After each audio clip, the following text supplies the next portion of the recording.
بسم اللہ الرحمن الرحیم۔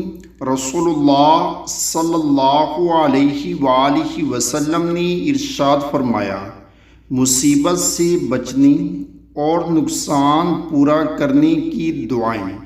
کسی بھی مصیبت کے وقت جو شخص یہ دعا پڑھے گا، اللہ تعالیٰ اسے نقصان سے کہیں زیادہ بہتر چیز عطا فرما دے گا۔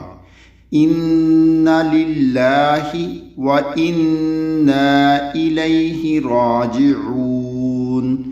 اللہم اجرنی فی مصیبتی واخلف لی خیرا منها الا اخلف اللہ لہ خیرا منها۔